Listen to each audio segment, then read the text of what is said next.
Welcome back to the channel. This is the second video in a series that explores the entire 78 cards of the tarot, starting with the Pentacles in a very mindful way. And I would like to once again thank Mindful Tarot for putting this challenge together. Like I said, we're starting out with the Pentacles. Today is all about the Two of Pentacles. That's the card right here of the deck I chose to work with, which is the Smith-Waite Centennial Edition. And the idea is to take a look and spend a little bit of time every day through the remainder of the year, focusing on just one particular card and to dive a little deeper. So let's take a look and start off with the definition of what the Two of Pentacles means to me. I have some notes here. So for me, this card is about juggling multiple projects at once. And you can see there is a positive, almost playful energy here in this figure, this juggler standing there on the beach, juggling his cards. So unlike in a card like the Two of Swords, for example, there is no need to choose here. You can handle both. And there's definitely a message here of multitasking and just rolling with it, whatever life throws at you. The second part of this exercise is to focus in on a detail. And the detail that I chose in this card today is the ships on the rolling waves that you can see in the background there. And kind of what that spoke to me, or kind of the message that this conveyed to me today, is that success rarely comes in a straight line, does it? There are always lots of ups and downs, and what matters isn't kind of what happens in a moment, but what matters is your overall progress. And sometimes when the waters get a little rough, when life throws you some curveballs and things feel a little harder than usual, those are often also the same times that we make rapid progress. So having that extra wind in your sails might make the waters a little choppy and might give you some extra up and downs, but overall it will help you make it to your destination more quickly. So those are kind of the details I zeroed in on. And then the third portion of this exercise is discovery. And like I mentioned in my first video, since I'm a fiction writer, I write paranormal romance, I thought it would be fun to talk a little bit about how a card like this would inspire my fiction writing. So here are a few of my thoughts as I was looking at the Two of Pentacles this morning.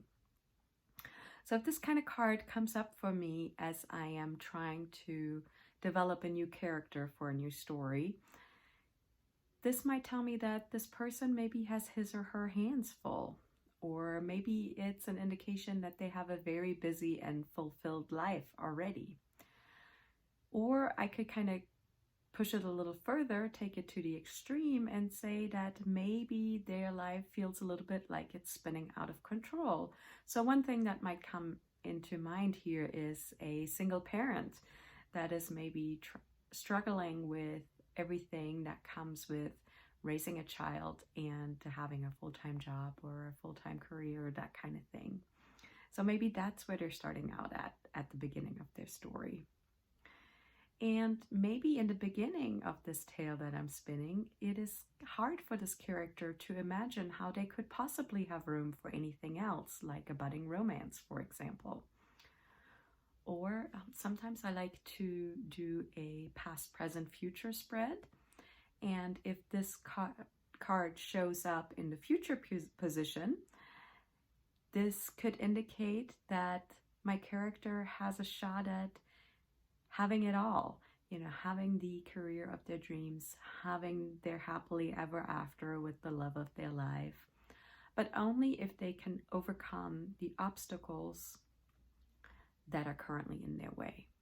So there again, I'm pulling into the idea of the choppy waters and the boats or ships in the background there, riding these big waves. If I'm kind of using this card to just layer in a little bit of interest or spark some ideas for a particular chapter or scene I'm working in those instances, I like to really zero in on the details of the card and just pull something from there. So for example, let me show you the card again. Notice his feet. He is kind of dancing there, isn't he? So maybe I will take that idea and have my characters go out on a night on the town, go out dancing.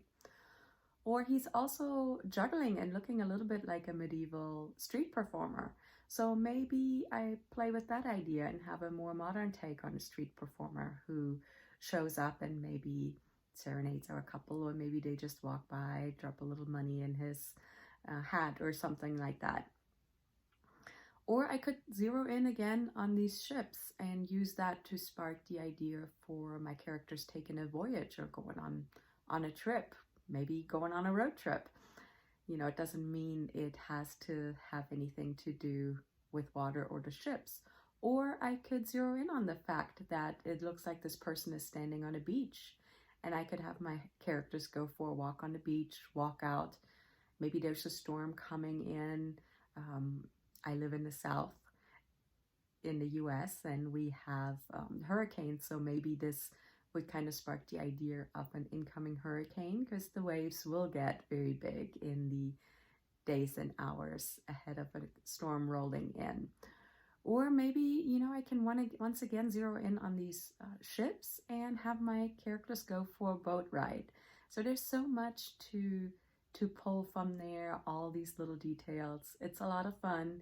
I enjoy using the tarot to layer in more interest and more details in my fiction. And if you are a writer yourself, I invite you to do the same. See what you can get out of it, what you can get out of this card, or, you know, pull your own tarot cards or oracle cards and see what that sparks for you.